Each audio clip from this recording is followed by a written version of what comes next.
To Whom the Wild Belongs by Reno Hunt. Chapter 2.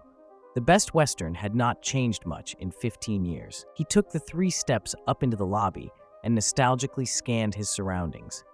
He saw the same rustic decor spanning many shades of brown and tan, with a big leather sofa in front of the dormant brick fireplace. He smelled the same faint aroma of mildew in the air. His last stay could have been yesterday, with every detail frozen in time, right down to the restaurant, which was still temporarily closed for remodeling. And the perky young lady at the front desk, who he almost swore was the same young girl from 15 years ago. In his head he heard, "You've always been the caretaker, Mr. Torrance." "Hello, may I help you?" "Yes, reservation for Alan Moore." "Have you stayed with us before, Mr. Moore?" "Yes, many years back. I am a filmmaker for National Geographic. I was here filming wolverines." "Wow, that's exciting. Welcome back. You will be on the 2nd floor. We have a continental breakfast set up in the lobby starting at 6, and the fitness center is just down here on the right." His recollection was that continental breakfast meant coffee with donuts, and fitness center meant a closet with a treadmill. "Thank you. Can you tell me where Barley's is?" She broke into a broad smile, eager to share the good news. "Why, yes, it is 1 block up to 6th Street, then turn left and it's on your right." "Thank you." "No, thank you, Mr. Moore. It is exciting having someone from National Geographic in our hotel."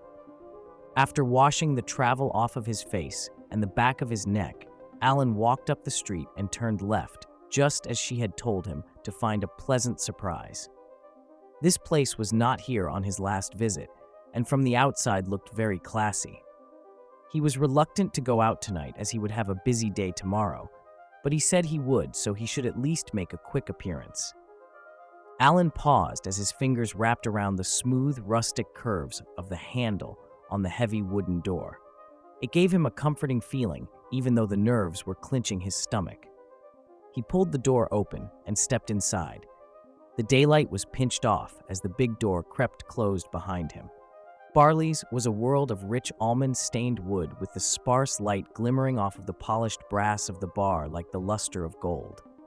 He knew he should turn and run, but he had just stepped into heaven, or what he hoped heaven would be.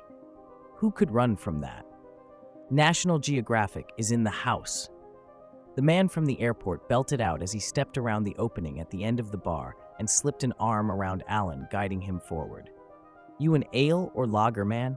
I brew both, and you will not taste a smoother lager or a more hoppy ale." "I am a lager man, actually, but I shouldn't. I have an early morning." "Nonsense. You can't come to northern British Columbia without a mug of Barley's brew." The mug was plopped on a coaster in front of him. The curved glass magnified the rich amber color like stained glass freckled with tiny bubbles, leisurely making their way up from the bottom to join the foamy head that could not be contained by the rim as it drooled down one side. He had not touched a drop of alcohol in 2 months, but maybe he would have just one to be courteous. The man was staring with anxious eyes and an awkward smile urging him forward. Alan picked up the mug and buried his upper lip in the foam, letting a thick, sweet brew flow over his tongue and down his throat. It was the most delicious beer he had ever tasted, and it seemed to fill his soul as it filled his belly. He involuntarily swallowed again and again, tipping the mug higher until he forced his hand back down to the bar. Half of the beer was missing from the mug, and Alan let out a long, unapologetic belch.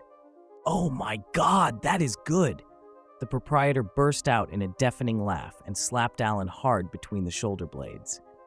He then slid hands under Alan's armpits and lifted him to his feet, sliding the arm back around his shoulders. Alan barely caught his beer as he was ushered off to another room that was half filled with conversing patrons who drew silent upon his entry. "Gentlemen, I present to you Alan Moore from National Geographic." Every man in the room applauded with hands raised higher than necessary, as if the president had just walked into the room. Oh, he had missed this. Alan raised his mug high into the air. "Here's to the best damn brew in North America."